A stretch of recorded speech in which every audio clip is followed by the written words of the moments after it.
Hey guys, Toby Mathis here, and today we're going to dive into pilots investing. In fact, we're going to talk about how these two pilots built tax-free income while traveling the world. And by the way, they have a podcast, Passive Income Pilots Podcast, where they work with pilots all over the place. And the reason being is because pilots have a very unusual schedule and things like that. And I'm just curious. And so we're going to go over really 5 areas with them, five big questions for these guys, and I'll introduce you. Ryan and Tait both have flown for major commercial airlines. Tait, you're still flying for a major commercial airline. Ryan, you've built a $750 million portfolio in the self-storage space. But first off, welcome, guys. I should just say that. Thank you for having us. Good to see you, Toby. Yeah, and then let's dive in. So my audience likes it. Toby, get to business. So let's go into it. So pilots have very unusual schedules and usually pretty high income. So what are the best pilot-friendly passive income models you see actually working? Ryan, why don't you start with that one? Well, I think one of the things that I enjoy the most is real estate. So in layovers, we have a lot of time. We have a lot of days off, typically, things like that. So I spent a lot of my time building a passive portfolio. The story that I have is, I went out and bought a bunch of single-family rentals. And so that was kind of where everybody went, where I started generating real cash flow. And that's a thing that you can do. And that makes you nice monthly income. And I like the return. But, everybody's experience is a little bit different with real estate. I actually didn't enjoy that very much because while I was getting a good ROI and passive income, I wasn't really getting a good ROI on life. So I was actually spending a lot of time tending to those rentals and really not benefiting from the investment. And I was buying a rental property basically in all my layovers. So whatever layover I had, I'd buy a rental property. And I thought, hey, I could work on this while I'm in my layover. It could be kind of passive. And so what I found was I actually even been investing in syndications because the reality is I don't want to go out and spend all this time and effort and do all these deals on my own and not get the benefit of the ROI of my time. So I've actually invested in 26 different syndications outside of what we do at Spartan that help me earn and generate passive income so that I can enjoy my days off and have really good real estate in my portfolio. So I would say that's probably the best one. But outside of, stocks, bonds, mutual funds, investing in real estate passively, I would say those are probably the things that I would, enjoy the most. Tait, what would you add to that? I would add that passive income isn't passive when you're building it. And that's something that I think a lot of people need to come to terms with. Everybody thinks, I'm gonna go buy this rental property and it's gonna be passive income. It's like, oh boy, you are in for a treat because real estate is not passive. Totally. And especially when you're actively managing that. Now you can get very passive when you invest in a syndication deal or you invest in a debt fund, but oftentimes, people, their first foray into real estate, passive income, that sort of thing is active ownership. And I think a lot of people get blindsided by that. So the first thing I would say is, if you're a pilot, you have a lot of time off, that's okay. You don't need to be 100% passive from day one. I think the first step is education. Obviously, you're listening to Toby's YouTube channel here, which is fantastic. I have learned so much on this YouTube channel in terms of taxes and deal structure and entity structure and asset protection over the years. So shout out to Toby and Clint. Thank you for all the education. But education and then taking action, understanding that maybe it's not going to be so passive in the first few years, and then you can transition into more of a passive role later on. But I do want to say there's kind of 5 things, I think, right? Real estate gives you depreciation benefits. You can offset passive income. The second thing is you can invest in other operators' deals, syndications that still give you the same passive income. I think pilots overlook the fact that they flew at a regional airline and they probably have an old 401k there that they can convert to a self-directed IRA and actually invest passively in their investments. And the other thing that the fourth thing I think pilots are not overseeing is they have all of their money in the stock market, stocks, bonds, mutual funds. We get a great defined benefit contribution plan, 18, 20% at some airlines, automatically going into your 401k. It's incredible. So about February or March of the year, most pilots now making $500,000, they've already maxed out their 401k. So what I say is, they can go get a 401k loan and they can diversify away from the stock market buy that 401k loan, or they can do something like a portfolio loan against their brokerage account, things like that, to get out of this only focusing heavy concentration in this space. But the other thing is the last one, the fifth one, is be a private lender. I mean, a lot of pilots don't realize that they can invest in credit funds, debt funds, private loans, all these things that will generate them real passive income. Because pilots, all they're thinking about, I felt like when I got into this 10 years ago, investing and learning from you, Toby, and getting on a lot of, seeing a lot of podcasts, getting on a lot of webinars, is, a lot of pilots, this is how they think. They think, are you going to fly to 65 or not? Am I going to get to 65, or am I going to try to get out a little early? And what ends up inevitably happening is the career gets better and better and better as they get closer and closer to 65. Why would they ever quit this job? Now they're only flying a trip a month or something like that. But I think what the big misnomer is that they get to retirement, they have this big 401k, and all they do is take the air out of it to live, right? They've inflated all this stock, bonds, mutual funds. Now they've got to start taking all that money out of it, and they hope that they have enough in there so by the time that they pass away, they have enough money. And so what they're not thinking about is diversifying their income streams and getting some real estate, getting some hard assets, getting some liquid assets, getting some things that are generating passive income that actually will help them benefit in retirement and really start working a barbell strategy. And I'll just say one more thing. I talked to a lot of pilots, especially like FedEx pilots, that they have a military pension paying them money at retirement. They have their 401k, and they might get some real estate in there. So they've got a barbell strategy really working for them to give them multiple sources of income when they retire versus just solely relying on whatever's left in their 401k. I think you just hit on something. There's a lot that they're there to digest, but I want to grab that last item, multiple streams of income. So you just listed out. And is that something realistic for most of the pilots out there? And by the way, if you're not a pilot, still be listening, because pilots, it means they're traveling all over the place. And then they have downtime, and they have a really high income. So this could be doctor, dentist, lawyer, just salesperson, manager, whatever, fill in the blank. It's still applicable. But what are the income streams? And Tait, I'm going to throw this at you. What are the different types of investments and the income streams that you have found work best for folks in your situation? Depends on how active you want to be, because you can go out and you can buy cash flowing real estate, especially, the lower amount of debt that you put on a property, the better it's going to cash flow, right? So you can go out and very intentionally build an active portfolio of real estate. You can go and invest in notes directly, but you can also take a lot of the work out of that by investing in debt funds or investing in syndication deals that provide cash flow. And it depends on, your personality type, how much time you have off. But what I always like to keep in mind is before I go and spend money on, let's say you got this new car or this new boat that you want to go spend money on. Take that value, take the price tag, right? Divide it, multiply it by 0.1, right? Because a typical debt fund, you can get about a 10% return. And you can either compound that or you can cash flow it. If you're going to buy a $200,000 boat, think to yourself, do I instead want to not have to work for $20,000 a year for the rest of my life? You could put $200,000, put it in that debt fund. That's $20,000 a year that you never have to work for again. And then, you save up again.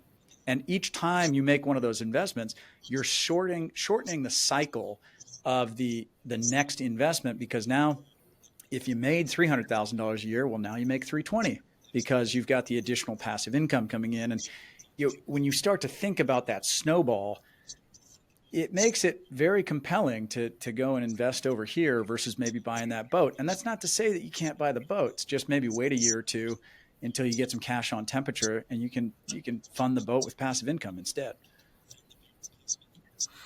One of the things, though, is you're talking about high income folks, where a lot of them are adverse to making additional money in investment because they're like, I'm just paying half of it in taxes. Depending on where you live, you have your federal and your state, and you're just getting, smushed by it. So I'll throw this maybe right at you, because I know that your fund, and for those of you guys who don't know, Spartan Investment Group is Ryan and his partner, and they do a fantastic job. Again, it's well over $750 million at this point. But one of the things they do is they're focused on tax advantages. And so I want to talk to you Ryan, about tax advantage real estate, and especially things like accelerated depreciation. Can anybody use that and offset their other income? And if so, what do you see pilots using to offset their income? Yeah, so I'm going to push this back to this is the entire reason why we had our podcast. Tait and I decided to start this podcast over 2 years ago. It's called Passive Income Pilots, as you brought up, because there was no education out there for pilots. And there's an old saying in aviation, which is never take investment advice from a pilot. But what they don't say is, where do you get it? Okay, so great. I'm not going to listen to my fellow captain or first officer on a flight. Where do I get the investment advice? So our podcast has over 140 episodes. We bring on experts like yourself, Toby, that answer these types of questions. And, Tait and I share our network basically with our listeners and share this education so they can make these decisions. So that is a loaded question. I'll get to it, which is, look, you can get depreciation. So, people think, oh, that sounds bad. But, as you know, Toby, you get straight line depreciation. You buy commercial real estate. If you invest in one of our deals or one of Tait's deals, you get depreciation benefits. This is tax efficiency. So any distributions that come off that investment can be shielded by these passive losses that the investment generates. Now, can it deduct against my Delta income or United income or whatever? No, it can't, unless you reposition yourself to be, or your spouse to be, a real estate professional. And if you get real estate professional tax status, like Tait has with his wife, now you can start taking this depreciation that flows off these investments and you can deduct it against your very heavily taxed Delta income, which can be highly attractive. Another thing that you can do is you can go buy a short-term rental as a pilot. And there's a lot of flexibility here in that, as long as you keep I think it's 7 days or less, rentals, you can take the depreciation you get from that short-term rental that you buy, and you can get tax efficiency. And so there's many things, but in our deals, absolutely. In a Spartan self-storage deal, we're going to hire a cost segregation engineer. We're going to have bonus depreciation. We're going to hand those benefits to the investors, and so pilots benefit greatly. It was funny when I was a new hire ground school at Delta. The one of the guys in my class was like, "Hey, what do you do?" And I'm explaining real estate, and he goes, "Well, what's the difference between making 8% with you versus 8% in the market?" And I was like, "A lot, because my 8% in real estate is going to come with a massive tax break, and your 8% is going to go right down to your ordinary income rate, and you're going to get taxed on it, or you're going to have some gains." And I'm not saying don't do stocks. We talk on the show about make sure you are doing stocks and bonds and mutual funds. But on the real estate side, start benefiting from the cash flow earlier in the investment versus having to wait for your retirement, and also take advantage of the tax efficiencies that real estate comes with along the way. In Tait, so Ryan said you're a real estate professional. And for those of you who don't know, it's an exception to having the passive activity loss rule. So it makes real estate investing non-passive. So it flows down and can offset your income. How much does it save you? And I don't want to get too personal, but how much does it save you every year to be a real estate professional or have your spouse be a real estate professional? It's highly significant. So my wife is a realtor, and so she checks the 750-hour box, obviously with her full-time job. And then we split the 500 hours of material participation throughout the year. And that's really the only reason why we maintain a physical rental portfolio still to this day, is to check that material participation box so that we can maintain rep status. Because if it wasn't for that, I'd be 100% LP positions in syndication. So we're mostly passive on the passive side. Obviously, our fund, Turbine Capital, participates in a pretty wide array of different asset classes and strategies. And I invest heavily with those opportunities, but it's key to have that physical rental portfolio so that you can do that 500 hours a year, because like you said, it knocks down that barrier, and you're able to take, if we invest in that self-storage deal with Ryan or whatever else, we're able to take those losses against active income, as well as, whatever physical assets that we have in our portfolio. We can take the depreciation losses and the bonus depreciation against active airline W-2, as well as my wife's active brokerage income. All right. And something Ryan said, you were talking about, when you were a new pilot. Let's talk about new pilots and pilots in general. And what are the biggest mistakes? Ooh. do you see pilots boy. making No. Yeah, because they come in. I'm going to throw this at Ryan, at you first, and then I want to hear from you, Tate, because you both seem like you have something to say. But what would you say to a new pilot on day one? Lots of things. So first of all, when you're going through ground school and you're going through indoctrination and it's a lot going on, right? You just got hired at your major airline or your regional and you're excited. And, the first thing you do when you go to training, you sit down and the HR person's there and the flight ops person's there and you're getting thrown all this information and you're just hanging on by a thread, hoping that you make it through ground school and that you get out on the line and pass IOE and get checked out, right? And unfortunately, you're kind of forced to make some decisions, but you don't have to make these decisions, which is about your retirement account. So you probably came from SkyWest or Republic or Mesa or one of the airlines, and you probably have an old 401k, and your HR person's going to say to you, what do you want to do? Do you want to roll this into the Delta plan or United plan? Do you want to, what do you want to do? And you go, I don't know. I'll just roll it into the Delta plan. Why not? I'm going to be here forever. Mistake number one, you don't have to do anything. You can just leave it at the old employer's 401k until you get out of training and you have time to breathe and think about life planning, right? And you can take that money and you can actually, if you wanted to, roll it with a self-directed IRA, like IRA Club, which is all, part of the Anderson network, right? And so you can take that money and you can invest it in things like real estate. Now, once you roll that into the Delta 401k, it is locked in there until you resign, retire, quit, whatever, which you're not going to for probably a long time, hopefully. And so you can't unlock that money. It's stuck in the market. And so you can create a greater degree of flexibility if you roll that plan that you used to have outside into another part. So I'd say that's probably, the number one thing that people have the opportunity that don't take advantage of. And we talk about this, I think, on episode 110, and we walk through these nuances in our podcast, bit by bit with Ramas from IRA Club. So, How about you, Tate? I'd say looking at Roth conversions. So first of all, I've made all the mistakes. So that's why we have that's why we're here to talk about them. I'd say Roth conversions because pilots have a probationary year in their first year of employment, and that comes with a much lower income, a much lower salary than they're going to have for the rest of their career. It's your probationary year. First year pay is usually your pay doubles in year two and then goes up from there. So keep in mind that if you just got hired at one of the majors, you're never going to make this little for the rest of your career. It's the perfect opportunity to look at any of your traditional accounts and roll them to Roth because your tax hit on that roll will not be, that conversion won't be nearly as punishing as it would be down the track when you're making much more. Can I layer onto that? That is such a good piece of advice, by the way. And all I'll do is, that's a really basic strategy that I think a lot of people overlook and a massive mistake. However, I would even add on to that, Tate. I think you're going to, you know where I'm going with this. Strategies. You can layer the strategies, right? And this gets me super excited. You can actually, let's say you do have a traditional account at your old regional, a portion of your 401k is a traditional.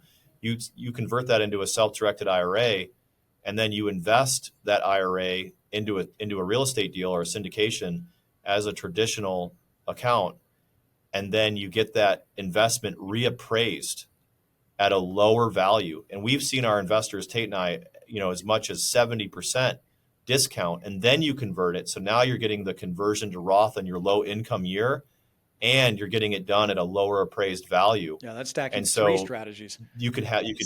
Yeah. You're talking about, because you're a limited partner I say limited partner. To me, that means limited partner in a partnership, but you're in an LLC. You have non-controlling interest. So there's lack of marketability as a result, and it's tied up. And if you go into a syndication, it might be 3 years before your exit. So there's a discount that you get. So if you get the appraisal done on it, you could end up, instead of having to pay tax on $100,000 during a roll, you might only have to pay tax on 40 or 30 or 50 of it, right? So you're going to, end up getting a much bigger bang for your buck in the future.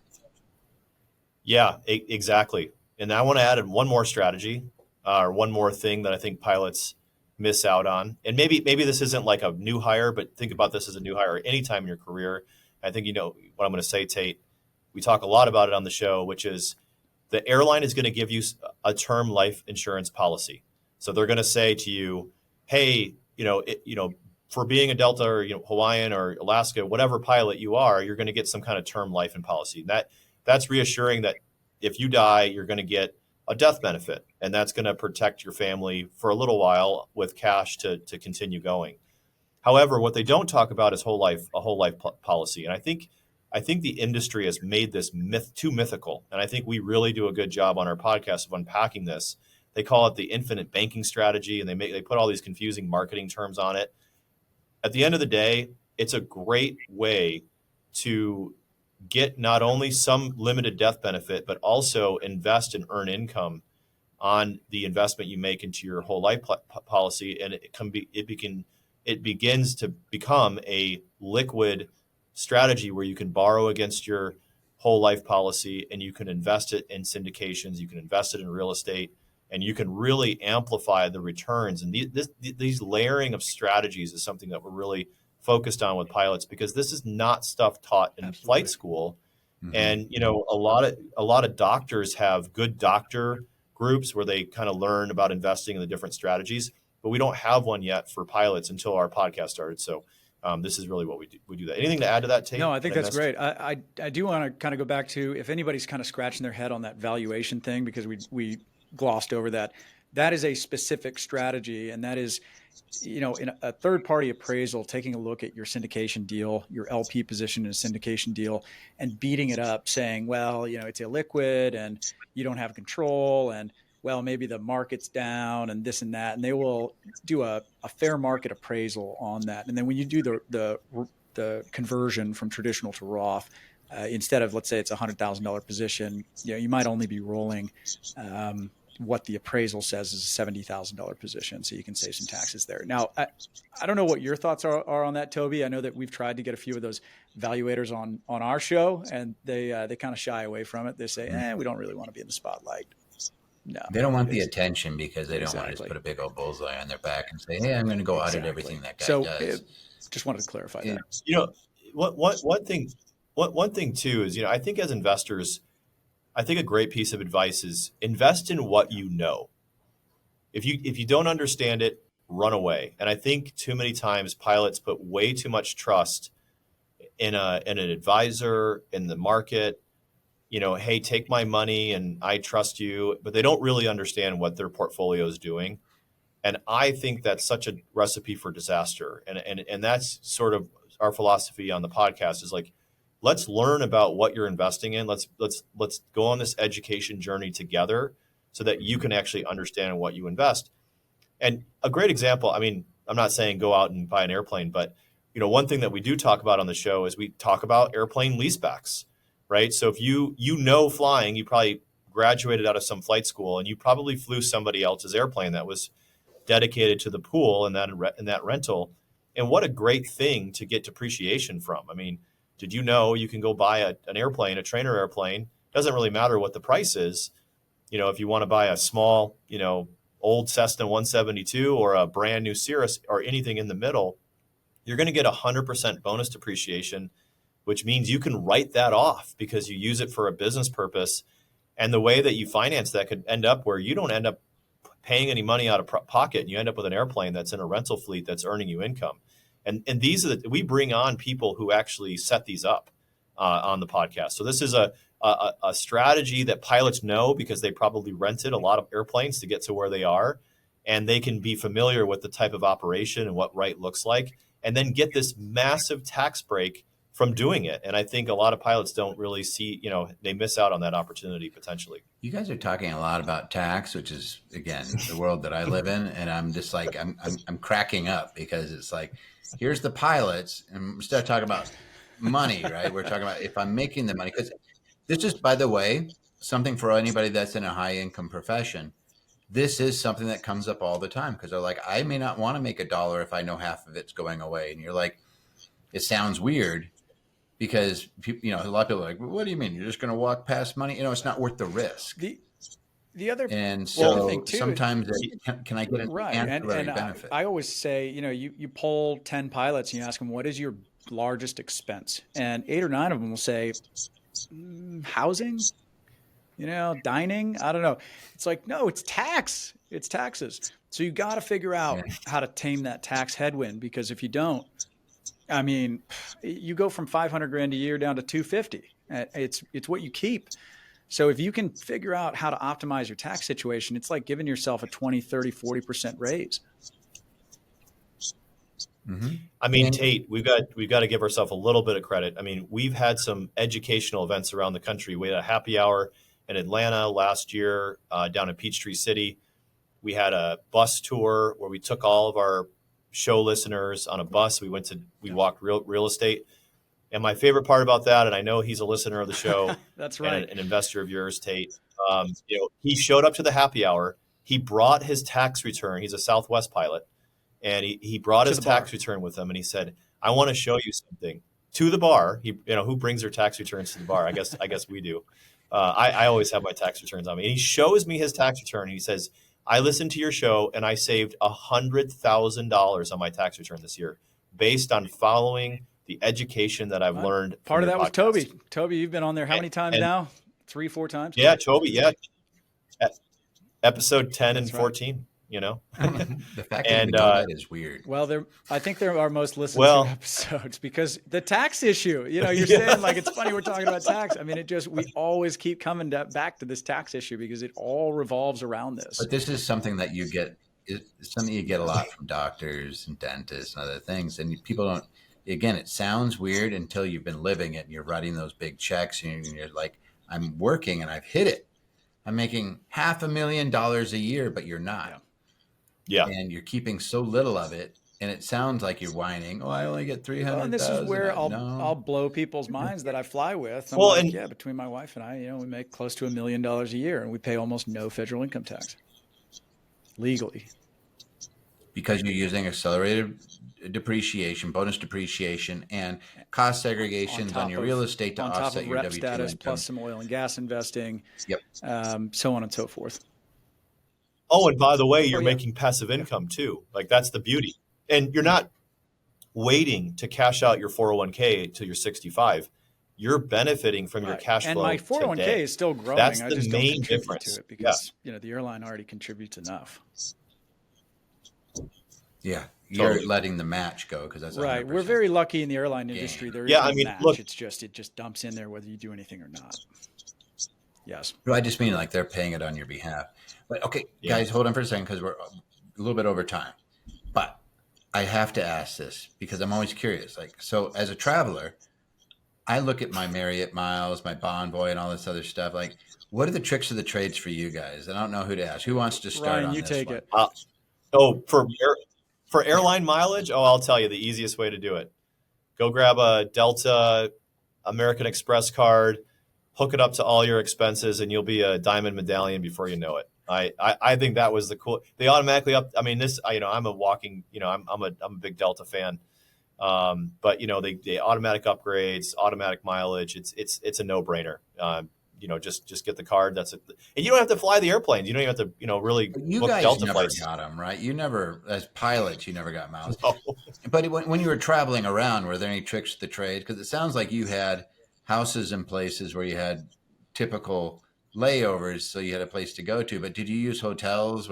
Are there any tricks that people aren't aware of that you pilots, you wily pilots, that you guys know that we don't? This. Just marry a pilot. Yeah. And then you get all the travel benefits and you don't even have to worry about it. In your case, you have two. Right? No, it's both good. But are there any out there? Because there's per diems, there's all this stuff, there's points, there's tax.